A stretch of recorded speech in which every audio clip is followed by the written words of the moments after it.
Tuck Everlasting. Tuck Everlasting is a 2002 American romantic fantasy drama film directed by Jay Russell and written by Jeffrey Lieber and James V. Hart, based on the 1975 book of the same name by Natalie Babbitt. Plot: 15-year-old Winnie Foster comes from an upper-class family in the town of Treegap in 1914 and wants to make her own choices in life. After being told she'll be going to boarding school, she runs away to the woods, where she meets Jesse Tuck, who is drinking from a spring at the foot of a large tree. His older brother, Miles, kidnaps her and takes her back to the Tuck home, where they tell her they'll return her as soon as they can trust her. She falls in love with their slow, simple way of life and falls in love with Jesse. She learns that, by drinking water from a magical spring about 100 years ago, the Tucks can't age or be injured, and that they kidnapped her to hide the secret. They tell her that living forever is more painful than it seems and that they believe revealing the spring's secret will make everyone want to drink from it and worry that it might fall into the wrong hands. A man in a yellow suit befriends the Fosters while Winnie is away. He spies on the Tucks and desires the spring in order to sell the water. He makes a deal to return Winnie in exchange for the woods. He goes to the Tucks and orders them to reveal the location of the spring. When they deny any knowledge of this, he threatens Winnie with a gun. He exposes them by shooting Jesse and exposing his immortality, but in return, Jesse's mother, May, kills him with a rifle butt. A constable arrives and arrests May and Angus. May is sentenced to be hanged for murdering the man. After returning home, Jesse wakes Winnie and begs her to help him free his parents. The family fears that if they hang May the next day, she will not die and her immortality will be exposed to the public. Winnie helps Jesse and Miles break the Tucks out of jail and says goodbye to them.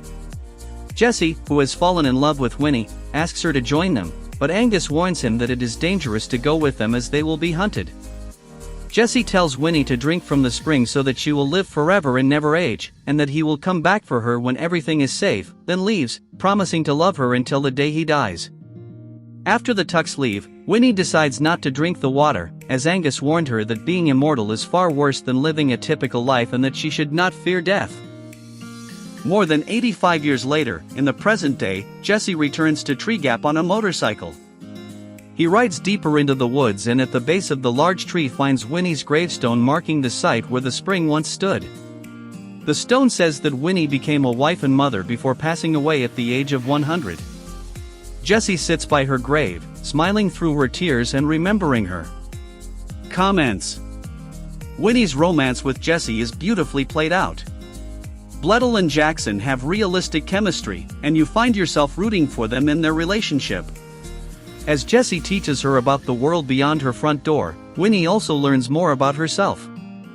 They seem like a true first love, and their romance is an important part of Winnie's growth as a character.